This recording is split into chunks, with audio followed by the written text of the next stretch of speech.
Aloysio Lima, prazer em rever. Conversamos rapidamente ali antes do jogo. O que foi que complicou? Aliás, qual foi o jogo, a avaliação sua do Fortaleza lá em Salvador e depois de 10 dias, o que foi que mudou o tricolor de aço, o Leão do Pici? Boa noite, um prazer estar falando com vocês. Eu acho que foram dois jogos onde o Fortaleza competiu bastante, lá no 2-1 e hoje aqui também no 1-1. Times parecidos, lá com o Martínez fazendo um quarto homem de meio campo, fora para dentro, hoje com o Breno Lopes, né, fazendo a ponta. E teve mais uma alteração. Qual foi? Na zaga, né? Na zaga. Saiu Mancha, se eu não me engano. Isso, né? Então, assim, eu acho que times parecidos. Um treinador que estava tantos anos aqui, é muito difícil também mudar do dia para a noite, qualquer coisa assim. Acho que seria até. Não seria muito inteligente mudar tanta coisa. Hoje nós jogamos, eu acho que melhor até do que jogamos em casa no jogo contra o Fortaleza. O Fortaleza reagiu e quase complicou a gente na Copa do Nordeste. E aqui hoje nós tivemos, acho que, controle do jogo, se você for analisar. Conectamos passes desde o começo. O gol do Marinho atrapalha, dá confiança para o Fortaleza. Mas o segundo tempo acho que melhoramos bastante também. Cauli entra muito bem no segundo tempo. Tivemos todas as oportunidades para fazer gols e vencer. Uma arbitragem desastrosa, mais uma vez. Um pênalti claríssimo no final do jogo, que não é nem revisado pelo VAR.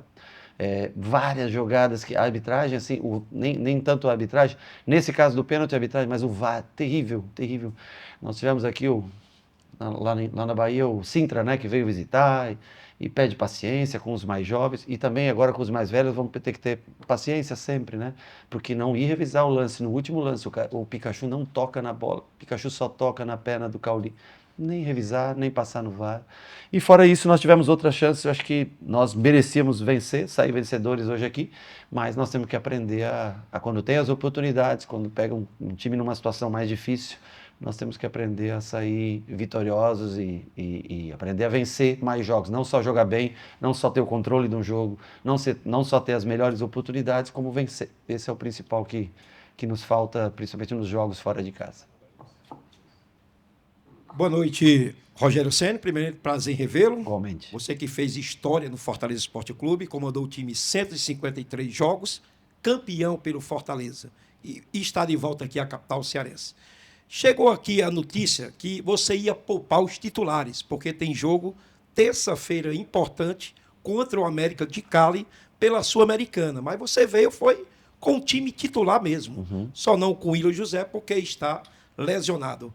Por que a escolha do time titular? Porque é difícil mesmo ganhar do Fortaleza, mesmo o time sem vencer a 9 jogos, Rogério? Boa noite. Nós tentamos sempre com a força máxima que nós temos entre parte física, parte tática do que a gente vê do jogo. Aqui ganhar é difícil para qualquer um. Eu sei que esse ano o Fortaleza perdeu alguns jogos no Campeonato Brasileiro. Eu lembro acho que para Santos, para Cruzeiro, aqui perdeu alguns jogos.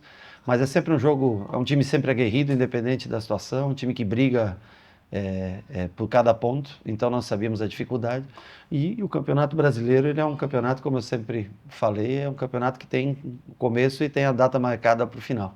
E nós temos que tentar fazer o maior número de pontos possíveis esse ano. Agora nós vamos reunir, toda manhã a gente já viaja, né? Vai daqui para a Colômbia. E aí na segunda-feira a gente começa a observar quem tem melhor condição física para fazer. Se a gente puder repetir, se tiver que fazer 2, 3, 5, 6, 7 alterações, nós tentamos montar um elenco para que em algumas posições a gente tenha como substituir. Perdemos também 2 jogadores importantes, Gilberto e Santi, para o próximo jogo, né? Para o próximo jogo de Campeonato Brasileiro. Perdemos o Everton para o próximo jogo de Copa Sul-Americana.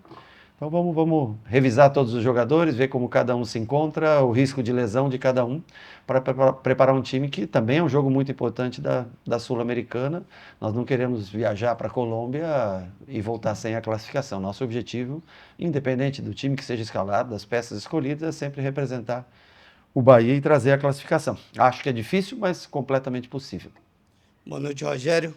Com relação ao jogo, você não teve o Willian José por conta do departamento médico fora do último jogo e você tentou o Lúcio, mais uma vez ali centralizado. No intervalo você mudou, optou pelo Cauli, voltando a atuar nessa função de espécie de falso 9. E o torcedor ele sempre fala de contratações, Rogério. A janela está aberta, a que ponto o Bahia precisa de um outro 9 e não ficar, digamos que só confiando muito no William José, já que o Lúcio não vive um bom momento e você hoje teve que buscar uma outra opção? Olha, o Cauli já está acostumado a fazer essa função. Hoje, quando eu coloquei o Cauli, eu achei que nós precisávamos de alguém para flutuar um pouco mais e sair da referência da zaga do Fortaleza. Era um jogador que, até por lances individualizados, ali que ele recebe, gira, bate, é um jogador habilidoso por natureza, né? Claro que o William faz muita falta, o Lúcio já jogou nessa função muitas vezes, nós temos o Thiago surgindo nessa função. Talvez o que faça falta é um jogador de referência, um cara maior dentro da área, para um jogo onde está apertado, nos cruzamentos. Mas isso é uma coisa que a gente conversa no dia a dia e é o que eu falo para vocês. Eu sei que é muito fácil você pedir mais um jogador, é de direito e de obrigação do torcedor sempre querer reforçar o time. Eu também quero, o Cadu, todos querem. Agora, é uma empresa. E não é uma empresa onde vem alguém e sorteia quem quer dinheiro, alguma coisa assim, né? Então, dentro da análise que nós estamos tentando fazer o que é possível em matéria de uma ou outra peça chegar, mas dentro de condições que o clube tenha condições de cumprir seus contratos. E a gente vai, uma peça ou outra, a gente espera ainda até o final da janela poder trazer. Eu não sei, aí, Cadu tá aí, sobre qual peça, essas coisas, eu também nem vou tocar nesse assunto de nome ou posição. Oi, CN, boa noite. Fernanda Alves, do Sistema Verdes Mares. Você tem um legado histórico como goleiro, isso é inegável, e eu observei que no final da partida você conversava com o Magrão, que teve a primeira oportunidade hoje vestindo a camisa do Fortaleza. Eu queria que você pudesse falar um pouco para a gente do que foi esse diálogo e se você passou alguma avaliação, já que você tem todo o know-how para isso. Obrigada. Bom, ele falou que sempre gostava muito de mim e como inspiração. Eu dei um abraço, tirei uma foto com ele. Eu acho que é sempre difícil você estrear num campeonato brasileiro para qualquer goleiro, qualquer posição seria difícil, mas no gol é sempre mais complicado. Acionaram muito ele com os pés, o que criou uma dificuldade para ele. É um goleiro de porte físico, né, mais de 1,90 m, não só pelo nome Magrão, mas está bem fisicamente. Tenho certeza que ele tem tudo para ter sucesso aqui, para brilhar. Agora, num primeiro jogo, assim, num jogo difícil, da maneira como se portou esse jogo, a gente tendo bastante oportunidades, é mais complicado uma estreia. Mas a tendência, eu sei que os 2 primeiros goleiros acabaram se lesionando, né? A tendência é que a cada jogo ele vá se acomodando melhor na equipe. Boa noite, Rogério. Tudo bem? Fala, André. André, tudo bom? Prazer falar com você novamente. Você tem uma história aqui no futebol cearense, né? Como bem disse o Miguel, no Fortaleza e a rivalidade com o Ceará. Nesse ano, você não perdeu para nenhum dos times cearenses ainda com o Bahia, né? O jogo de hoje teve empate. Nas 3 vezes que você enfrentou cearenses em Salvador, o Bahia venceu. 2 jogos contra o Ceará e o jogo contra o Bahia pela Copa do Nordeste. Fortaleza. Contra o Fortaleza, perdão. Eu te pergunto, além de uma feliz coincidência, para você, tem um gostinho também especial pela história que você fez no Fortaleza e tinha essa rivalidade com o Ceará, claro que rivalidade apenas esportiva, e eu te pergunto isso também porque eu sei que está longe, mas o Bahia vai enfrentar o Ceará na semifinal da Copa do Nordeste. É um jogo único que vale vaga numa decisão de título. Então, esse bom retrospecto, pelo menos nessa temporada, traz também algum aprendizado para essa decisão? Bom, para mim, quando eu visto a camisa de um clube, eu tento fazer meu melhor como treinador, né? Aqui foi assim durante quase 3 anos, trabalhando em frente ao Fortaleza, hoje no Bahia também. Para mim, eu tenho prazer em vencer, em tentar ser superior ao adversário, criar mais oportunidades, controlar o jogo e entender por que a gente ganha jogos. Eu acho que o Ceará subiu muito de nível, acho que o Condé chegou aqui e também vem fazendo um belíssimo trabalho. O trabalho do Vojvoda, indiscutivelmente, fantástico no resumo de tudo. É claro que talvez o momento não era dos mais favoráveis, né? Mas eu tenho um respeito muito grande pelos dois. Eu acho que o crescimento de um aqui foi o fato do Ceará estar na primeira divisão, o Fortaleza ascender à primeira divisão e vai um carregando o outro, né? Eu acho que isso é bom para o futebol, assim como na Bahia, por mais rivais que sejam, né? É importante, o fortalecimento de um faz com que o outro queira crescer e isso tudo tem elevado o futebol do Nordeste como um todo, né? Hoje com 5 representantes na Série A. E nós vamos tentar, logicamente, levar o Bahia à final. É um jogo só, em casa, é difícil, o Ceará é um adversário que tem... Eu assisti o último jogo aqui, Fortaleza e Ceará, no final de semana passado, né? É um adversário duríssimo, sempre nos trouxe dificuldade, assim como o Fortaleza, sempre jogos vencidos por placar mínimo de diferença, né? Então, assim, são equipes que vêm fazendo bom trabalho. E nós precisamos, dentro da nossa casa, tentar chegar à final também da Copa do Nordeste esse ano.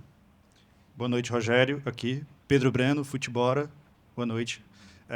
Hoje você está aqui e é muito bem-vindo pela torcida, mas tiveram 2 jogadores que foram muito pressionados durante toda a partida, que foi o Caio Alexandre e, claro, o Eric Puga, por contextos diferentes, mas, enfim, a torcida do Fortaleza não gosta realmente. Você substituiu os 2, inclusive, no mesmo momento e deu para perceber que o time do Bahia depois conseguiu desenvolver, de certa forma, as jogadas e conseguiu um empate também. A tirada deles foi realmente para tirar essa pressão de cima deles e do time, ou foi algo mais tático, realmente? Até pelo momento ali do Puga, né, que ele discutiu também com o Brits. Não, o Puga vem jogando todas as partidas com a gente, é um jogador que já vem um pouco mais cansado, né? Eu nem vi o lance, mas eu sei que ele fez algum sinal, alguma coisa ali, não gosto, não compactuo com esse tipo de coisa, eu não vi, mas não compactuo. Eu acho que são 2 jogadores, o Puga fez uma Série B fantástica pelo Ceará. Eu acho que muito do Ceará estar hoje na primeira divisão, muito se deve ao que o Puga jogou no ano passado. Foi uma grande aquisição feita por nós, que valorizou muito, é um ativo do grupo que, sei lá, triplicou seu valor pelo investimento que foi feito. O Caio, eu acho que o torcedor do Fortaleza, eu sei, ele cumpriu um contrato e saiu, acabou vindo para o Bahia, mas entregou muito ao Fortaleza também. O Caio é um jogador que aqui não jogava como joga com a gente, jogava mais como um segundo volante, como segundo homem de meio, né? Com a gente ele joga mais como primeiro homem de meio. Mas são 2 meninos incríveis e eu tenho certeza que eles têm guardado no coração com carinho, cada um, né? Nas suas cores, na sua história, tem um carinho muito grande por Ceará e por Fortaleza. E hoje estão com a gente sendo peças fundamentais e determinantes também, assim como foram aqui, para o nosso sucesso. Rogério, quando ganha não está tudo certo, quando perde também não está tudo errado, porém foram 2 empates agora, onde a gente pode dizer o seguinte: você concorda que a equipe tem pecado muito em finalizações, pecado muito no excesso de gols perdidos? Por exemplo, o Bahia poderia ter acabado o primeiro tempo vencendo o jogo, ou até mesmo vencido o jogo contra o América de Cali em Salvador. Eu queria que você falasse a respeito disso. Concordo, não tem como você fugir. Eu acho que o time vem com construção boa desde trás, consegue ultrapassar a parte meio campo, faz jogo combinado bom, inversões boas, coloca Ademir e Puga, quem quer que seja, em situações de 1 contra 1. Tem feito tudo certo, mas não tem conseguido pesar a área e transformar o número de chances, de ações positivas que tem no jogo, transformar em gol. Não adianta a gente querer esconder, é inegável, né? Tivemos as oportunidades hoje de novo, no mínimo, vou colocar umas 5 boas oportunidades de gol assim. Só conseguimos fazer um gol, porque o juiz encontrou uma falta no Marinho que o Jansen já tinha seguido, e nós fomos ingênuos também, acho que foi o Santi naquele momento, de querer colocar o corpo no Marinho. Não era para falta, porque ele já tinha lançado a bola, então, mas não precisaríamos ter nem encostado no jogador, que sairia o gol do Everton.